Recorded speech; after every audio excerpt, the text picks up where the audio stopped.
For today's video day, ako di ay ni si Aranti Vlog, 4th year college student, tagpuyo sa Gipit. Before ang tanan, hello day, for today's video day, karong adlaw day, kay Lunes man day, kay dili man Monday day. Karong adlaw day, kay maulanon man day, kay pag-abot sa eskwelahan day, kay nitulak naman day, kay wa naman ni ulan, kita ka day. Bitaw day, karong adlaw day, kay mag-surprise may sa mo ang teachers day, kaya teachers day, be atong niyaging adlaw day. Wala may ka-surprise niya day, kaya atong niyagi day ga intrams ma'am, so busy man ang mga person. Before ni guys start ang tanan day, syempre magsabot sa juddo tanan no, ang mga classmate no. Kabalo ka day, nagkatawa na may diring dapita day, kay wala pa ang karton, so amo maestra na nasa sulod sa room. Wala na tarong sa sabot day, pero sakto ito pagkasabot day, atong namo sa GC namo day, unsa o manay day, lahi ra jong expectation versus reality. Akong classmate diri day kirig-kirig na kagikapoy na daw siya. Aw, excited na day siya muhatag siyang regalo nga perting pagkayeluha. Charot lang, mga joke lang. Diring napita day na namin sa sulod sa room day, na naman namong maisa sulod day, so ang karton na ulay pa day. Day basi matingala mo day nga naunsa mi diring dapita day. Okay ra kayo mi day. Ayaw ra mo gabalaka day, kay okay ra jud kay mi diring dapita day no. Kay Lunes biya day, maulanon biya day no. Karon day magsugod na tagay day sa ato ang ayuda day. Adili day ato ade ang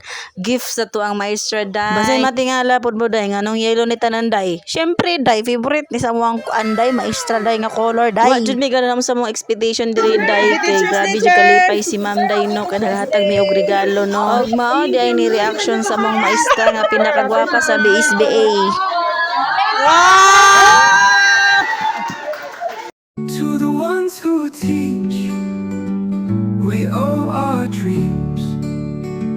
You light the way, you make us believe.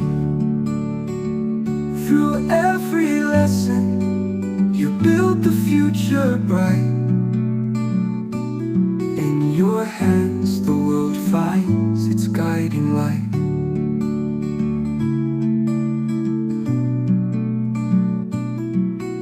You see the spark when no one else can. With patience and heart, you make us understand.